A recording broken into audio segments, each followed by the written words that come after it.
নমস্কার, আমি সে বিপ্লব শাস্ত্রী। আপনারা দেখছেন ভাগ্যের দিশারি ইউটিউব চ্যানেল। এই ভাগ্যের দিশারি ইউটিউব চ্যানেলে জ্যোতিষ বিষয় আলোচনা করে থাকি। আজকেও ঠিক সেরকম আরেকটি নতুন আলোচনা নিয়ে আপনাদের সামনে চলে আসলাম। আলোচনাটি খুবই গুরুত্বপূর্ণ হতে যাচ্ছে, তাই ভিডিওটি স্লিপ করে না দেখে সম্পূর্ণরূপে ভিডিওটি দেখেন, ভালো লাগবে। এবং এই ভিডিওটি দেখার পর এই ভিডিওতে যা আলোচনা হবে অনেক কিছু বুঝতে পারবেন, যদি রাশিটি আপনার হয়। আর নতুন দর্শক বন্ধুদের বলবো, এখনও যারা আমার এই চ্যানেলটি আপনারা সাবস্ক্রাইব করেননি, অনুরোধ করি বারবার এই চ্যানেলটিকে একটু সাবস্ক্রাইব করে রাখুন। এই কাজটি করলে কি হয়, আমার মনের উৎসাহটা বেড়ে যায় পরবর্তী আরেকটা নতুন ভিডিও বানানোর। তাই তো বারবার অনুরোধ করে থাকি। আলোচনার বিষয়বস্তু থাকছে 12টা রাশির ভিতরে 3টি রাশি খুবই খারাপ রাশি। থাম্বনেল দেখেই আপনারা বুঝে গেছেন যে 3টি রাশি খারাপ রাশি। কেন খারাপ রাশি তারই ব্যাখ্যা বিশ্লেষণ এই ভিডিওতে পাবেন। এবং দেখেন সেই 3টি রাশির ভিতরে আপনার রাশি নেই তো। আলোচনার মুখ্য বিষয়। যাই হোক, কথা না বাড়িয়ে আলোচনার মূল জায়গায় প্রবেশ করব। তাহলে 12টা রাশির 3টি রাশি খারাপ রাশি পরপর বলবো। প্রথমেই বলবো মিথুন রাশি এবং মিথুন লগ্নের যারা জাতক জাতিকা আছেন। কারণ মিথুন রাশি, এই রাশিটি হচ্ছে বায়ু তত্ত্বের রাশি এবং এই রাশির অধিপতি গ্রহটি হচ্ছে বুধ। এবং এই রাশির স্বভাব দাত্তক রাশি। দুটো সত্তা এর মধ্যে লুকিয়ে আছে, একটা ভিতরের সত্তা, একটা বাইরের সত্তা। এই মিথুন রাশির মানুষদের বাইরে থেকে একরকম বোঝা যায়, এদের ভিতরের রূপটা, এদের ভিতরের প্রকাশ চট করে কিন্তু মানুষ ধরতে পারে না। এরা খুব বুদ্ধিমান মানুষ হয়, এদের স্মৃতিশক্তি এতটা প্রখর হয় এবং এদের কথা বলা বাক, এরা কিন্তু বাকপটু মানুষ হয়, আনন্দপ্রিয় মানুষ হয়, সবসময় হাসি খুশি থাকতে এরা পছন্দ করে। এরা যে কোনো কাজ চট জলদি করার চেষ্টা করে, কিন্তু ভাগ্য কেন এদের সাথ দেয় না। বেশিরভাগ মানুষেরই খুব সংগ্রাম লড়াই করতে হয়।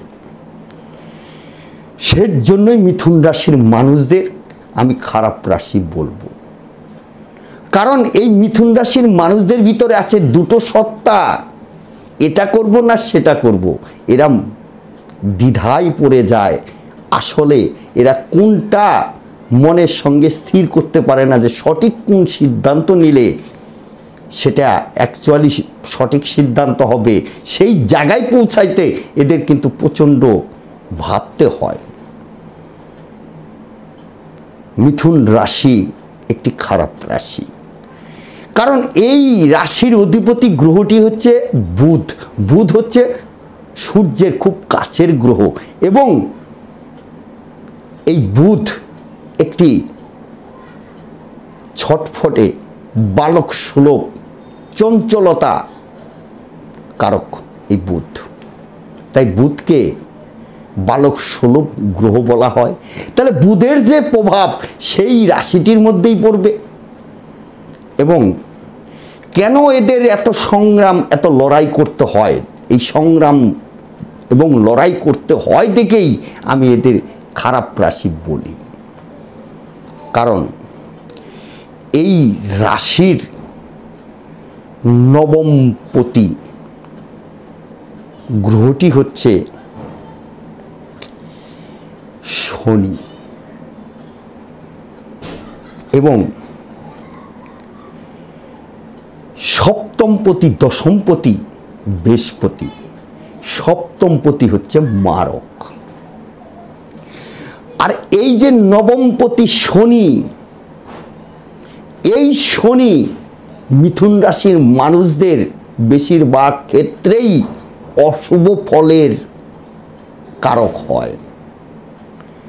যাদের ক্ষেত্রে এই শনি পাওয়ারফুল হয় তারাই ভাগ্যবান, কিন্তু বেশিরভাগ ক্ষেত্রেই এই শনি অশুভ থাকার দরুন শেষ বয়সে গিয়ে এই মিথুন রাশির মানুষরা কিছুটা সাফল্য পায়। আর যদি এই শনি শুভ থাকে তাহলে ছোট সময় থেকেই তাদের সাফল্য সব কিছু শুভ শুভ হতে থাকে। অতটা সংগ্রাম তাদের ক্ষেত্রে করতে হয় না। কিন্তু এই মিথুন রাশির মানুষদের বেশিরভাগ ক্ষেত্রেই শনি নেগেটিভ হয়ে যায় জন্মকুণ্ডলিতে। আর সেই নেগেটিভ শনির যখন মহাদশা চলে, বেশিরভাগ ক্ষেত্রেই এই মহাদশাতেই 19 বছর এই শনির মহাদশা চলে, এই শনির মহাদশাতেই যথেষ্ট সংগ্রাম, কঠিন সংগ্রাম করতে হয় জীবন যুদ্ধে। তাই আবার এই বৃহস্পতি সপ্তমপতি হওয়ার জন্য মারক, আবার এই বৃহস্পতি আপনাদের দশমপতি।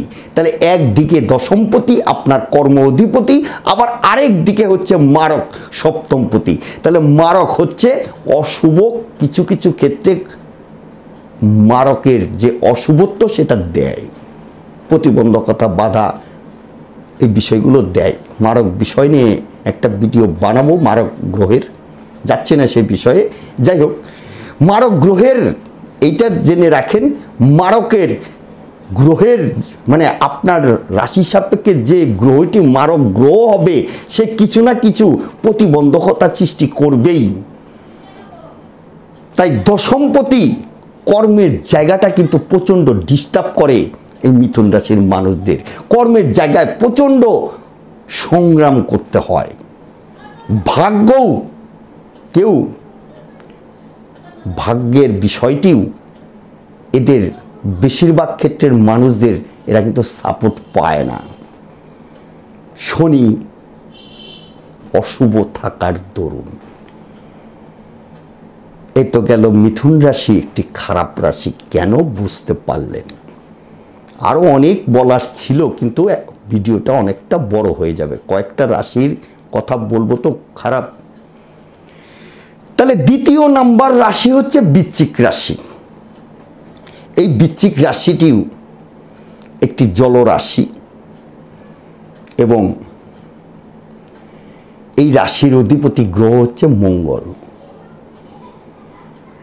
এবং এই রাশি যে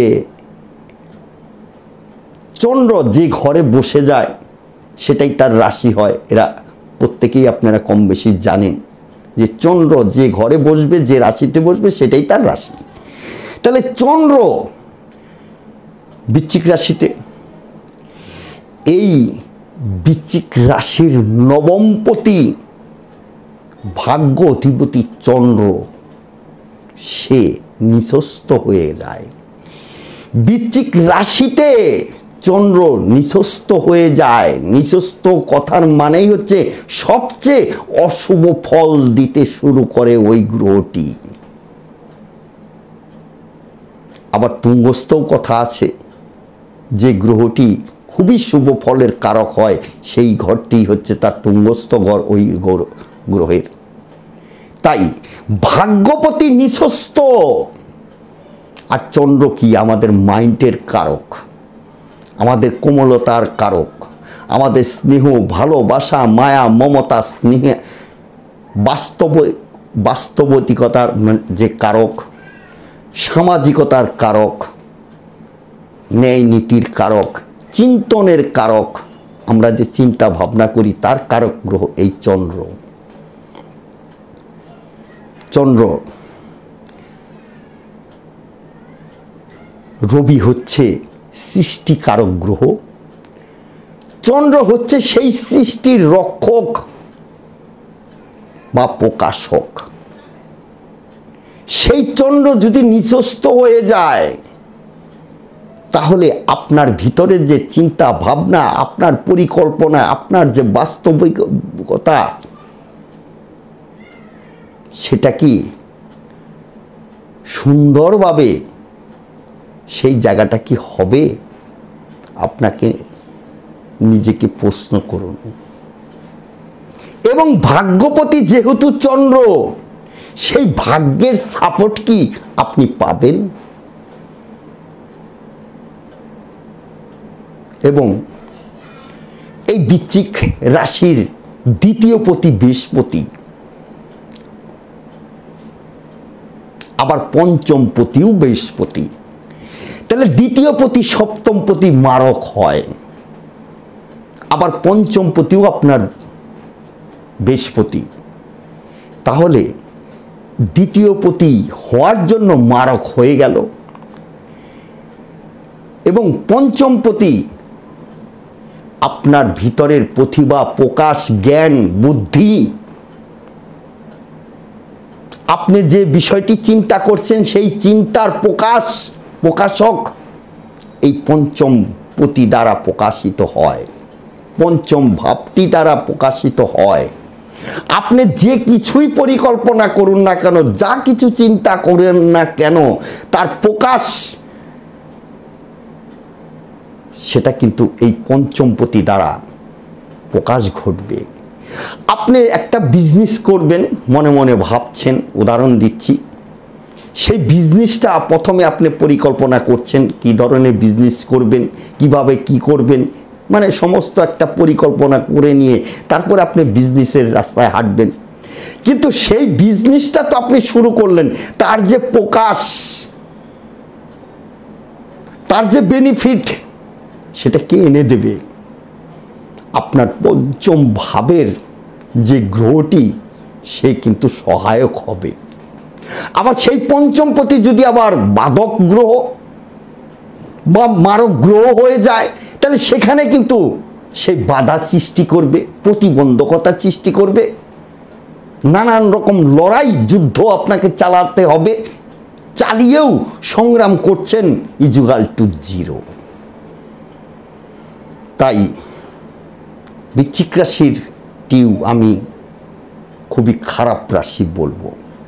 এবং এই বৃশ্চিক রাশির মানুষদের মধ্যে এতটাই জেদ এবং এরা এতটাই উত্তেজিত, এদের ভিতরে যে কামনা বাসনা ভোগের যে বিষয়টি আছে, সেটা যখন পূরণ না করতে পারে, এদের ভিতরে যে একটা আক্রোশ, সেই আক্রোশটা কিন্তু যে তৈরি হয়, তাহলে সেই আক্রোশটাও তো আপনার ভিতর থেকে তৈরি হচ্ছে চন্দ্রের মাধ্যমে। তাহলে চন্দ্র আবার নিচস্থ, তাহলে আপনি জীবনে কতটা কষ্ট পাচ্ছেন, কতটা সংগ্রাম করতে হচ্ছে, কতটা লড়াই করতে হচ্ছে জীবন যুদ্ধে, একবার ভাবুন। এই কারণ বৃশ্চিক রাশিটিও খারাপ রাশি। তারপরে চলে যাব শেষ রাশি, তিনটি রাশি, সেই তিনটি রাশির মধ্যে আর শেষ রাশি কুম্ভ রাশি। কুম্ভ রাশি শনির একটি রাশি, এবং এই রাশির মানুষদের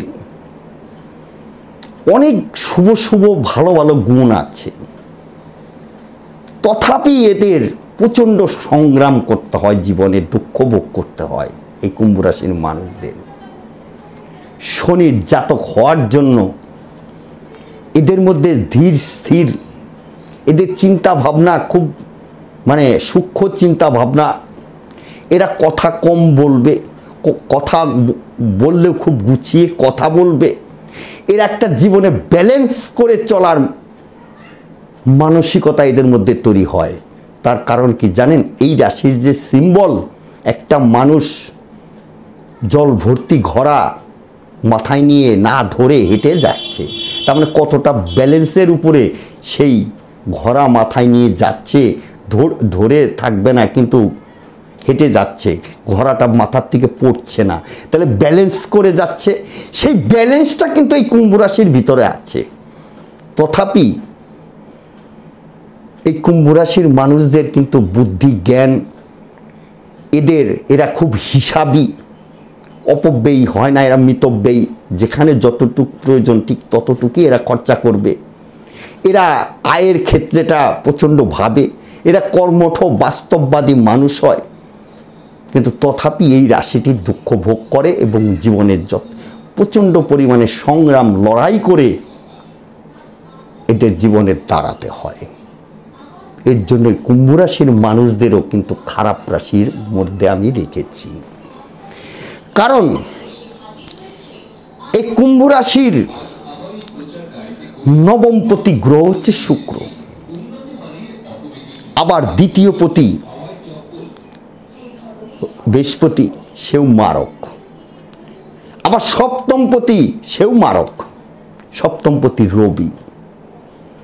তাহলে এই রাশির অধিপতি শনি আর মারক গ্রহ সপ্তমপতি রবি, দুজনের বিপরীত ধর্মী একটি গ্রহ। কেউ কাউকে সহ্য করতে পারে না। রবির পুত্র শনি, তাও রবি পুত্র রূপে স্বীকার করে, কিন্তু শনি তা স্বীকার করে না। ছায়াদেবীর গর্ভে এই শনির জন্ম, কিন্তু শনি পিতাকে মানতে চায় না। সেখান থেকে এই শনি রবির একটা দ্বন্দ্ব, একটা বিপরীত ধর্মী মনোভাব তৈরি হয়। আবার এই গ্রহ যখন মারক কথার মানেই হচ্ছে কিছু না কিছু প্রতিবন্ধকতা সৃষ্টি করে জীবনে চলার পথে। আবার যেহেতু সপ্তমপতি এই রবি আপনার বিজনেস অধিপতি, আপনার বিবাহিত জীবনের কারক গ্রহ এই রবি, তাহলে এই রবি মারক, নবমপতি শুক্র এবং চতুর্থপতি শুক্র এই কুম্ভ রাশি। তাহলে এই নবমপতি শুক্র শনির মিত্র গ্রহ। তাহলে এই মিত্র গ্রহ হয়েও এই কুম্ভ রাশির মানুষেরা ভাগ্যের সাপোর্ট পাচ্ছেন। নবমপতি শুক্র, শুক্র শনি, শুক্র মিত্র, আবার চতুর্থপতিও শুক্র। তা সত্ত্বেও ভাগ্যের সাপোর্ট আপনারা পান না। কারণ এই বৃহস্পতি এবং রবি দুটো গ্রহই মারক। এই মারকের দরুন রাশিটি বিভ্রান্তের মধ্যে পড়ে যায় এবং এই রাশির সাপেক্ষে যে অষ্টমপতি, ষষ্ঠপতি, দ্বাদশপতি হয় না, যদি তাদের দ্বারা রাশিটি পীড়িত হয়ে যায়, শনি যদি পীড়িত হয়ে যায়, তাহলেও এদের জীবনের প্রচণ্ড সংগ্রাম, লড়াই করতে হয়। যদি দেখা যায় কারো কারো ক্ষেত্রে শনি দোষযুক্ত নয়, আপনাদের দ্বাদশপতি এবং রাশির অধিপতি শনি এবং এই চন্দ্র যে রাশিতে বসে যায়, যে ঘরে বসে যায়, সেটাই তার রাশি। কিন্তু শনির রাশির জন্য শনি চন্দ্রের উপর যথেষ্ট প্রভাব বিস্তার করতে থাকে, মনকে ডাইভার্ট করার চেষ্টা করে। আপনার মনের চিন্তা ভাবনা যা কিছু সেটাকে কিন্তু মানে বিপরীত দিকে নিয়ে যাওয়ার চেষ্টা করে এই শনি। চন্দ্র এবং শনি এই দুটো হচ্ছে বিপরীত ধর্মী গ্রহ। চন্দ্র আমাদের মাইন্ডের, চিন্তনের কারক গ্রহ, স্নেহ, ভালোবাসা, মায়া, মমতা, সামাজিকতা, কোমলতা তার কারক গ্রহ চন্দ্র। আর শনি আমাদের দুঃখ, যন্ত্রণা, হতাশ, বাধা, নানান রকম প্রতিবন্ধকতা, দুঃখ দেওয়া, তার গ্রহ হচ্ছে শনি। তাই এই কুম্ভ রাশির মানুষেরা এই যে শনি এবং চন্দ্রের যে দুটো গ্রহ, তার যে প্রভাব বিস্তার, তার ফলেই এই রাশিটি বিভ্রান্তির মধ্যে পড়ে যায় এবং সেই বিভ্রান্ত থেকেই তাদের জীবনে প্রচণ্ড সংগ্রাম, লড়াই, যুদ্ধ করতে হয়। সেখান থেকে তারা অনেক দুঃখ কষ্ট তাদের ভোগ করতে হয়। এর জন্য কুম্ভ রাশিকেও আমি খারাপ রাশির জায়গায় রেখেছি। যাই হোক, 12টা রাশির মধ্যে এই 3টি রাশি, এদের জীবন যুদ্ধে প্রচণ্ড সংগ্রাম, যুদ্ধ করতে হয়। তাই আমি এই 3টে রাশিকেই খারাপ রাশি বলে মনে করি। আজকের মতো বিদায় নেব। পরবর্তী আরেকটা নতুন অনুষ্ঠান নিয়ে আপনাদের কাছে চলে আসব। আপনারা যদি কেউ ব্যক্তিগতভাবে আমার সঙ্গে যোগাযোগ করতে চান, তাহলে আমার একটা অনলাইন সিস্টেম চালু আছে। সেই অনলাইন সিস্টেমের মাধ্যমে আপনারা আপনাদের জন্মকুণ্ডলী ঘরে বসেই সূক্ষ্ম বিচার বিশ্লেষণ করাতে পারেন, প্রতিকারও করাতে পারেন। যারা দেখাবেন প্রথমে হোয়াটসঅ্যাপ করুন, হোয়াটসঅ্যাপ করে যোগাযোগ করুন।